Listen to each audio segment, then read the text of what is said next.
വ്യക്തമായി ഒന്നും മനസ്സിലായില്ല എങ്കിലും പേടിപ്പെടുത്തുന്ന ഓർമ്മകളിലാണ് അവളെന്നു മാത്രം അവൻ തിരിച്ചറിഞ്ഞു. അതിൽ തൻ്റെ സഹോദരൻ്റെ പങ്ക് ഊഹിക്കാൻ കഴിയാവുന്നതേയുള്ളൂ. തൻ്റെ കൈകൾക്കുള്ളിൽ അവൾ ശാന്തമായി ഉറങ്ങുന്നത് കണ്ടപ്പോഴാണ് അവന് ശരിക്കും ആശ്വാസമായത്. കുറച്ചുനേരം അവളെ തന്നെ നോക്കി കിടന്നതിനു ശേഷം അവനും എപ്പോഴോ കണ്ണുകൾ പൂട്ടി.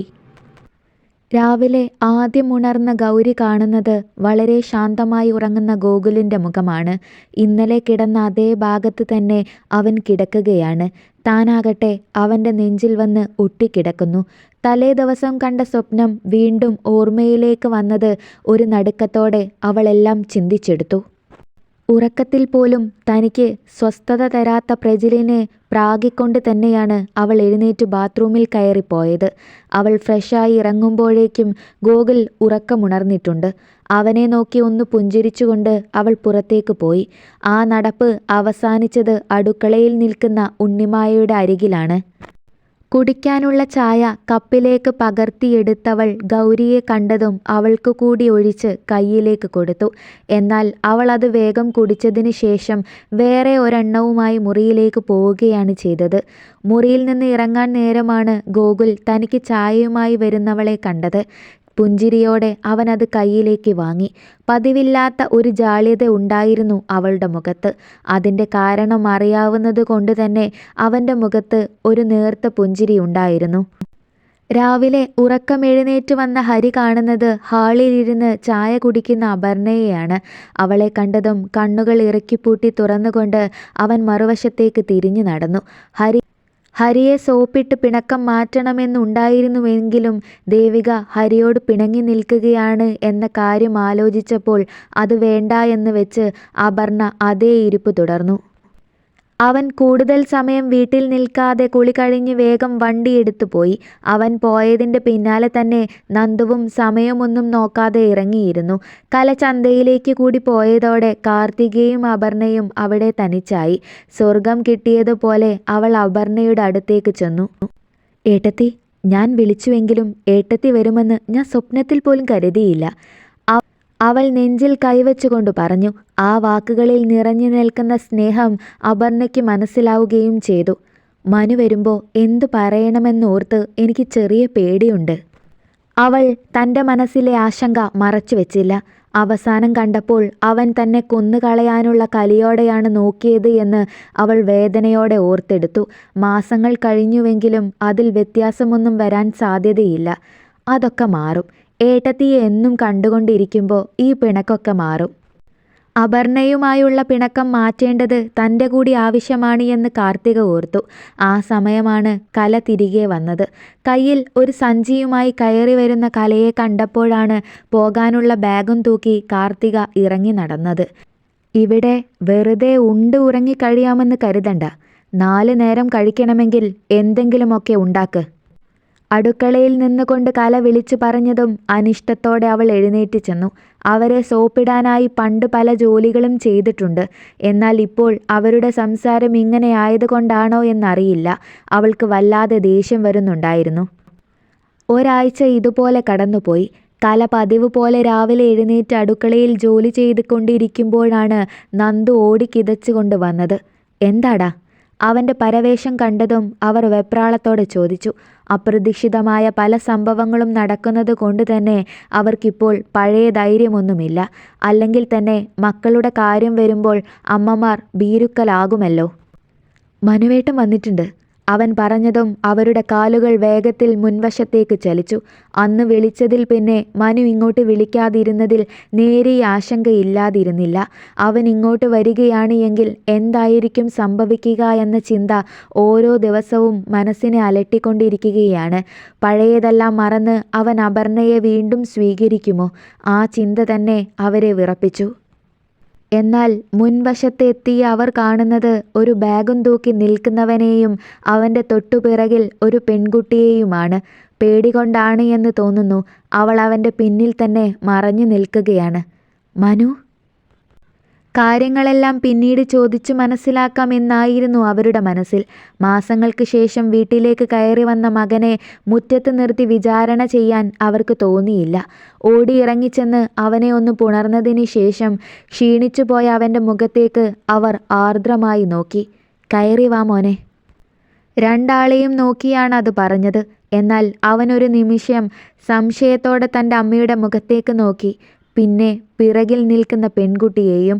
"ഇവൾ ആദ്യമായി ഇവിടേക്ക് വരുന്നതല്ലേ, നിലവിളക്ക് കൊടുത്ത് സ്വീകരിക്കണം." പുറത്തേക്ക് ഇറങ്ങി വന്ന അപർണയുടെ മുഖത്തേക്ക് നോക്കിക്കൊണ്ടുള്ള അവൻ്റെ വാക്കുകൾ കേട്ടതും അവർ ഞെട്ടിപ്പോയി. അപർണയും അത് കേട്ട് തറഞ്ഞു നിന്നുപോയി. കൊല്ലാനുള്ള കലിയോടെയാണ് അവൾ മുറ്റത്തേക്ക് ഇറങ്ങിച്ചെന്നത്. മനുവിനെയും മനുവിൻ്റെ പുറകിൽ നിൽക്കുന്നവളെയും അവൾ മാറി മാറി നോക്കി. അപ്പോഴേക്കും അകത്തേക്ക് കയറിപ്പോയ കല വിളക്കുമായി ഇറങ്ങി വന്നിരുന്നു. അവരത് കയ്യിലേക്ക് കൊടുത്തതും ആ പെൺകുട്ടി മനുവിൻ്റെ മുഖത്തേക്ക് നോക്കി.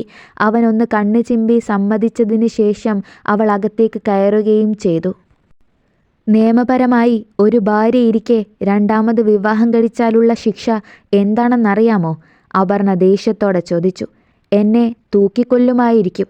പറഞ്ഞുകൊണ്ട് ബാഗുമായി അവൻ അകത്തേക്ക് പോകുമ്പോൾ പിന്നാലെ അവളും പാഞ്ഞു ചെന്നു. "നീ മുറിയിലേക്ക് ചെല്ല്. അതാണ് എൻ്റെ മുറി. ഞാൻ വിളിക്കുന്നത് വരെ വാതിലടച്ച് ഇരുന്നാൽ മതി." അവൻ വളരെ ശാന്തമായി പറഞ്ഞതും ആ പെൺകുട്ടി പരിഭ്രമത്തോടെ അകത്തേക്ക് കയറിപ്പോയി. ആ വാതിൽ അടഞ്ഞു കഴിഞ്ഞതും അവൻ അപർണയ്ക്ക് നേരെ തിരിഞ്ഞു. "നീ കൊണ്ടുപോയി കേസ് കൊടുക്ക്. പോകാൻ ഒരിടമില്ലാത്തവളെ ഇങ്ങോട്ട് കൂട്ടിക്കൊണ്ടു വന്നതാണ് എന്ന് ഞാൻ പറയും. നീയുമായുള്ള ബന്ധം വേർപ്പെടുത്തിയതിന് ശേഷം ഞാൻ അവളെ വിവാഹം കഴിച്ചോളാം. എൻ്റെ വീട്ടിൽ അവൾ താമസിക്കുന്നതിന് എനിക്ക് ആരെയും ബോധിപ്പിക്കേണ്ട കാര്യമില്ലല്ലോ. അതിന് എനിക്കെൻ്റെ അമ്മയുടെയും ഏട്ടൻ്റെയും സമ്മതം മാത്രം മതി." അവൻ രണ്ടും കൽപ്പിച്ച് തന്നെയാണ് എന്ന് അവൾക്ക് മനസ്സിലായി. കലയും നന്ദുവും എന്തു പറയണമെന്നറിയാൻ കഴിയാതെ നിൽക്കുകയാണ്. സാധാരണഗതിയിൽ നോക്കുകയാണെങ്കിൽ മനു ചെയ്തത് തെറ്റ് തന്നെയാണ്. എന്നാൽ ഇപ്പോഴത്തെ സാഹചര്യത്തിൽ അത് തെറ്റല്ല. കാർത്തികയ്ക്ക് എന്തൊക്കെ പറയണമെന്നുണ്ട് എങ്കിലും ഈ സാഹചര്യത്തിൽ പറയാനുള്ള ധൈര്യം അവൾക്ക് കിട്ടിയില്ല. "അതിന് ഞാൻ ബന്ധം പിരിയാൻ സമ്മതിക്കുമെന്ന് നിന്നോടാര് പറഞ്ഞു? എന്ത് വന്നാലും ഞാൻ ഡിവേഴ്സ് പെറ്റീഷനിൽ ഒപ്പിടില്ല." അവൾ വാശിയോടെ പറഞ്ഞു. "എങ്കിൽ നിന്റെ ജീവിതം ഇങ്ങനെ നിന്നു പോവുകയുള്ളൂ. എന്തായാലും നീ ആത്മഹത്യ ചെയ്യാൻ തുടങ്ങിയതല്ലേ. അങ്ങനെയാണ് എങ്കിൽ ഡിവേഴ്സിൻ്റെ ആവശ്യം വരില്ല." അവൻ്റെ വാക്കുകൾ കേട്ടതും അവൾ വാശിയോടെ അവനെ നോക്കിയ ശേഷം ദേഷ്യത്തോടെ സോഫയിലേക്കിരുന്നു. ഇത്രയും ദിവസം താൻ കഴിഞ്ഞ മുറിക്കുള്ളിലാണ് ഇപ്പോൾ ആ പെൺകുട്ടി കയറിപ്പോയത്. വീടിനകത്ത് ആകെ നിശബ്ദത നിറഞ്ഞു നിന്നു. ഈ സമയമാണ് ഹരി കുളി കഴിഞ്ഞ് തല തുടച്ചുകൊണ്ട് ഇറങ്ങി വന്നത്. അവൻ മനുവിനെ കണ്ടതും ഒന്ന് അത്ഭുതപ്പെട്ടതിന് ശേഷം സാധാരണ ഭാവം മുഖത്തണിഞ്ഞുകൊണ്ട് തൻ്റെ മുറിയിലേക്ക് കയറി. അവൻ്റെ പിന്നാലെ തന്നെ മനുവും കയറി ചെന്നിരുന്നു. "ഹരിയേട്ടാ." വിളിച്ചുകൊണ്ട് പിറകെ വരുന്നവനെ കണ്ടപ്പോൾ അവൻ പിടിച്ചു കെട്ടിയതുപോലെ നിന്നു. "എന്നോടിങ്ങനെ മുഖം തിരിക്കല്ലേ ഏട്ടാ. നിങ്ങളൊന്നുമില്ലെങ്കിൽ എനിക്ക് ജീവിച്ചിരിക്കാൻ പോലും തോന്നില്ല. ഇത്രയും നാൾ ഞാൻ ഉരുകുകയായിരുന്നു." അവൻ്റെ കൈകൾ രണ്ടും പിടിച്ചെടുത്തുകൊണ്ട് ആണ് മനു അത് പറഞ്ഞത്. അവൻ്റെ വാക്കുകൾക്ക് ഹരി മറുപടി ഒന്നും പറഞ്ഞില്ല. പക്ഷേ അവനെ വാക്കുകൾ കൊണ്ട് വേദനിപ്പിക്കാൻ കഴിയില്ലായിരുന്നു. ഇരുവരും കുറച്ച് നിമിഷങ്ങൾ മൗനമായി അങ്ങനെ തന്നെ നിന്നു. "അപർണയുടെ കാര്യത്തിൽ എന്താ നിന്റെ തീരുമാനം?" വളരെ സൗമ്യമായി തന്നെയാണ് ഹരി അത് ചോദിച്ചത്.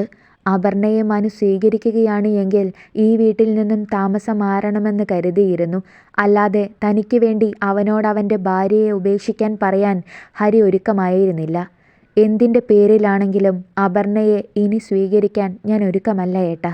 പിന്നെ എൻ്റെ ഒപ്പം ഒരു പെൺകുട്ടി കൂടി വന്നിട്ടുണ്ട്. ഒരു അപകടത്തിൽ എല്ലാവരും നഷ്ടപ്പെട്ട് അവൾ ഒറ്റയ്ക്കായി പോയതാണ്. അവിടുത്തെ ജോലി മതിയാക്കി വന്നപ്പോൾ ഉപേക്ഷിച്ചു പോരാൻ തോന്നിയില്ല." അവൻ്റെ വാക്കുകൾ കേട്ടതും ഹരി ഒരു ഞെട്ടലോടെ അവനെ നോക്കി. "അപർണ? അവൾ ഇപ്പോഴും നിന്റെ ഭാര്യയല്ലേ? നികിതയെ ഞാൻ വിവാഹം കഴിച്ചു കൊണ്ടുവന്നതല്ല. ഇപ്പോൾ അവൾക്ക് ഒരാശ്രയമാണ് വേണ്ടത്. ബാക്കിയൊക്കെ പിന്നെ." അത് പറയുമ്പോൾ തൻ്റെ ഒപ്പം മറ്റൊരു പെൺകുട്ടിയെ കണ്ട് അപർണയുടെ കണ്ണുകൾ നീറിപ്പുകഞ്ഞത് സന്തോഷത്തോടെ തന്നെ അവൻ ഓർത്തു. "നിന്റെ ജീവിതത്തിൽ തീരുമാനമെടുക്കേണ്ടത് നീ തന്നെയാണ് മനു. അപർണയെ സ്വീകരിക്കാൻ ഞാൻ ഒരിക്കലും നിന്നോട് പറയില്ല. പക്ഷെ മറ്റൊരാളെ സ്വീകരിക്കുന്നതിന് മുൻപ് നീ അവളെ പൂർണ്ണമായും ഒഴിവാക്കണം. പറഞ്ഞുകൊണ്ട് അവൻ്റെ തോളിലൊന്ന് തട്ടി ഹരി അലമാരയിൽ നിന്ന് എന്തോ എടുക്കാൻ തുടങ്ങിയതും മനു ആ മുറിയിൽ നിന്ന് പുറത്തേക്ക് പോയി. അത്രയും നേരം ഒന്നും മിണ്ടാതെ ഇരിക്കുകയായിരുന്ന അപർണ അവനെ കണ്ടതും ചാടി എഴുന്നേറ്റു. എൻ്റെ ഭാഗത്ത് നിന്ന് ഒരു തെറ്റ് വരാൻ നോക്കിയിരിക്കുകയായിരുന്നു അല്ലേ എന്നെ ഒഴിവാക്കാൻ? തുളുമ്പുന്ന കണ്ണുകളോടെ അവൾ പറഞ്ഞു. ഈ പറഞ്ഞത് സത്യമല്ല എന്ന് നിനക്കും എനിക്കും ഒരുപോലെ അറിയാം. നിന്റെ പല വാശികളും ഞാൻ ക്ഷമിച്ചു തന്നിട്ടുണ്ട്. ആദ്യം മുതൽ നിന്നോട് ഞാൻ പറഞ്ഞിരുന്ന കാര്യമാണ് എൻ്റെ കുടുംബം എനിക്ക് വലുതാണ് എന്ന്. എന്നിട്ടും നിനക്ക് വേണ്ടി ഞാൻ സംസാരിച്ചു. പക്ഷേ നീ എന്നോട് ചെയ്തത്? അതൊന്നും ഓർക്കാൻ പോലും ഇഷ്ടമില്ലാത്തതുപോലെയാണ് അവൻ അത് പറഞ്ഞത്. വിവാഹം കഴിഞ്ഞ് അത്രയും പെട്ടെന്നൊരു കുഞ്ഞിനെ ഞാൻ ആഗ്രഹിച്ചിരുന്നില്ല മനു. എനിക്ക് കുറച്ചുകൂടി സമയം ആവശ്യമായിരുന്നു. ജീവിതം ഒന്ന് ആസ്വദിക്കണമായിരുന്നു. നിന്റെ സ്നേഹം അനുഭവിക്കണമായിരുന്നു. അവളുടെ വാക്കുകൾ കേട്ടപ്പോൾ അവൻ്റെ മുഖത്ത് പുച്ഛം നിറഞ്ഞു. നീ ഗർഭിണിയാണെന്നറിഞ്ഞപ്പോൾ ഒരിക്കലും തോന്നാത്ത സന്തോഷമായിരുന്നു എനിക്ക്. ആ കുഞ്ഞിനെ ഞാൻ ഒരുപാട് ആഗ്രഹിച്ചു. പക്ഷേ നീ ഗർഭം ധരിക്കാനും പ്രസവിക്കാനും ഒരുക്കമില്ല എന്ന് എന്നോട് പറഞ്ഞിരുന്നുവെങ്കിൽ ഉറപ്പായും നിന്റെ തീരുമാനത്തെ ഞാൻ അംഗീകരിച്ചേനെ. വേദനയോടെയാണ് എങ്കിൽ പോലും കുഞ്ഞിനെ വേണ്ട എന്ന് വെക്കാൻ പോലും ഞാൻ സമ്മതിച്ചേനെ. കാരണം നിന്റെ ശരീരം നിന്റെ അവകാശം തന്നെയാണ്. പക്ഷേ നീ അതാണോ ചെയ്തത്? ആ ചോദ്യത്തിന് മുന്നിൽ അവൾ വിളറിപ്പോയി. അത് എനിക്കൊരു അബദ്ധം പറ്റിയതാണ്. ഞാൻ അബോർഷൻ വേണമെന്ന് പറഞ്ഞാൽ നീ അംഗീകരിക്കില്ല എന്ന് കരുതി. അതിൻ്റെ പേരിൽ നീ എന്നോട് പിണങ്ങുമെന്നും ചിലപ്പോൾ ഉപേക്ഷിച്ച് കളയുമെന്നും പേടിച്ചു. ഇത്രയും ക്രൂരമായ ഒരു കൃത്യം തനിച്ച് ചെയ്യുകയും അത് മറ്റൊരാളുടെ തലയിൽ വെച്ച് കെട്ടി അവരെ കുറ്റക്കാരിയാക്കുകയും ചെയ്ത നിന്നോട് എനിക്ക് ജീവിതത്തിൽ ക്ഷമിക്കാൻ കഴിയില്ല. എൻ്റെ ജീവിതത്തിൽ നിനക്കിനി സ്ഥാനവുമില്ല. എൻ്റെ ജീവിതം മാത്രം വെച്ചല്ല നീ കളിച്ചത്.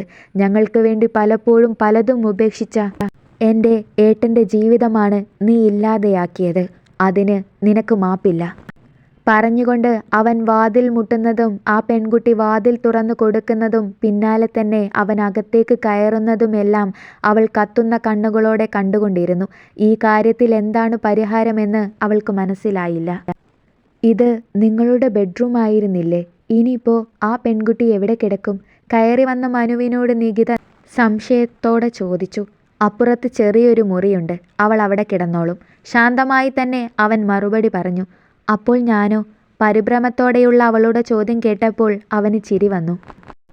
നീ ഇവിടെ ഈ മുറിയിൽ, ഇന്നു മുതൽ ഇതാണ് നിന്റെ മുറി. അത് കേട്ടതും അവൾ വിലങ്ങനെ തലയാട്ടി. അത് കണ്ട് ഒരു ചിരിയോടെയാണ് അവൻ അവളുടെ മുഖത്തേക്ക് നോക്കിയത്.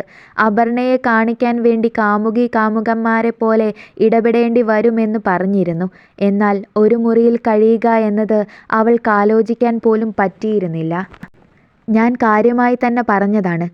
നീ ഈ മുറിയിൽ കഴിഞ്ഞാൽ മതി. രാത്രി ഞാൻ ഹരിയേട്ടൻ്റെ ഒപ്പം പോയി കിടന്നോളാം. പറഞ്ഞുകൊണ്ട് അവൻ എഴുന്നേറ്റ് പോയപ്പോൾ അവൾ തല ചൊറിഞ്ഞുകൊണ്ട് അങ്ങനെ തന്നെ നിന്നു.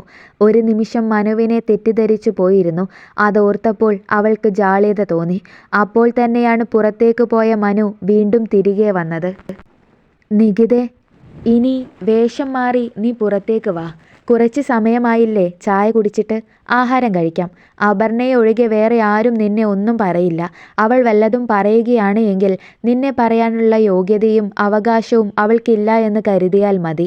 പറഞ്ഞുകൊണ്ട് അവൻ പുറത്തേക്ക് പോകുമ്പോൾ അവൾ തലയാട്ടിക്കൊണ്ട് വാതിലടച്ച് കുറ്റിയിട്ട ശേഷം ബാഗിൽ നിന്നും ഒരു ജോഡി വസ്ത്രമെടുത്ത് ധരിക്കാൻ തുടങ്ങി. പുറത്തേക്ക് ചെല്ലുമ്പോൾ അവളെയും നോക്കി സോഫയിലിരിക്കുന്ന അപർണയെ കണ്ടുവെങ്കിലും കാണാത്ത മട്ടിൽ അവൾ അടുക്കളയിലേക്ക് ചെന്നു. അപ്പോഴേക്കും രഹസ്യമായി മനു കാര്യങ്ങളെല്ലാം കലയോട് വിശദീകരിച്ചിരുന്നു. മോളെ, നിങ്ങൾക്ക് രണ്ടാൾക്കുമുള്ള ആഹാരം വിളമ്പി വെച്ചിട്ടുണ്ട്. എടുത്ത് അവനും കൊടുത്ത് മോള് കഴിക്കേ. അവരുടെ വാക്കുകൾ കേട്ടതും അവൾ ആഹാരവുമായി മനുവിൻ്റെ അരികിലേക്ക് പോകുന്നത് കണ്ട കാർത്തിക തൻ്റെ അമ്മയെ അത്ഭുതത്തോടെ നോക്കി. ഒരു ഭാര്യ നിലവിലിരിക്കെ രണ്ടാമതൊരു സ്ത്രീയുമായി വന്ന മകനോട് അമ്മയുടെ പെരുമാറ്റം ഇങ്ങനെയല്ല ആകേണ്ടത്. പ്രത്യേകിച്ച് അതേ സാഹചര്യം ജീവിതത്തിൽ നേരിട്ട അമ്മ. അമ്മ എന്തിനാണ് ഈ കാര്യത്തിൽ ഏട്ടനെ സപ്പോർട്ട് ചെയ്തത്? നാട്ടുകാർ പറയില്ലേ അച്ഛനെ പോലെ തന്നെയാണ് മകനുമെന്ന്? ഭാര്യയെ വഞ്ചിച്ച് രണ്ടാമതൊരുവളെ കൊണ്ടുവന്ന ഏട്ടനെ നാട്ടുകാർ അങ്ങനെയല്ലേ കാണൂ? അമ്മയെ ഒന്ന് നന്നായി പിരികയറ്റിയാൽ അവർ ഈ വന്ന പെൺകുട്ടിയെ അടിച്ചിറക്കിയേക്കും എന്ന തോന്നലിലാണ് കാർത്തിക ഇതെല്ലാം പറഞ്ഞത്. അവളുടെ വാക്കുകളൊക്കെ കേട്ടിട്ടും അവർ കല്ലുപോലെ നിന്ന് പാത്രം കഴുകാൻ തുടങ്ങി. നിനക്ക് പഠിക്കാൻ പോകാൻ സമയമായില്ലേ? ആയെങ്കിൽ ആഹാരം കഴിച്ചിട്ട് പോകാൻ നോക്ക്. എൻ്റെ 3 ആൺമക്കളും അവരുടെ തന്തയെപ്പോലെയല്ല. അത് എന്നോളം അറിയുന്ന മറ്റാരുമില്ല. പറഞ്ഞുകൊണ്ട് അവർ തൻ്റെ ജോലിയിലേക്ക് തന്നെ തിരിഞ്ഞതും അവൾ വേഗത്തിൽ പ്ലേറ്റിൽ കുറച്ച് വിളമ്പി കഴിച്ചതിന് ശേഷം പോകാനായി ഇറങ്ങി. പോകുന്ന വഴിയിൽ ഹാളിലിരി അപർണയെ ഒരു നോട്ടം നോക്കാനും അവൾ മടിച്ചില്ല. അപ്പോഴേക്കും കലയുടെ കവിളിൽ ഒരു ഉമ്മ കൂടി കൊടുത്തതിന് ശേഷം നന്ദു പോകാൻ ഒരുങ്ങി ഇറങ്ങിയിരുന്നു. നന്ദുവും കാർത്തികയും പോയതിൻ്റെ പിന്നാലെ ഹരിയും ബൈക്കെടുത്ത് പോയി. അതോടെ കലയും മനുവും നികിതയും അപർണയും മാത്രം അവിടെ അവശേഷിച്ചു. ഇടയ്ക്ക് ഓരോ ആവശ്യങ്ങൾ പറഞ്ഞ് മനു ആ പെൺകുട്ടിയെ മുറിയിലേക്ക് വിളിക്കുന്നത് കണ്ടതും കനലെരിയുന്ന മനസ്സുമായി അപർണ അതേ ഇരിപ്പിരുന്നു. അവൻ ഇതൊക്കെ തന്നെ കാണിക്കാൻ വേണ്ടി ചെയ്യുന്നതാണ് എന്ന് വിശ്വസിക്കാനായിരുന്നു അവൾക്കിഷ്ടം.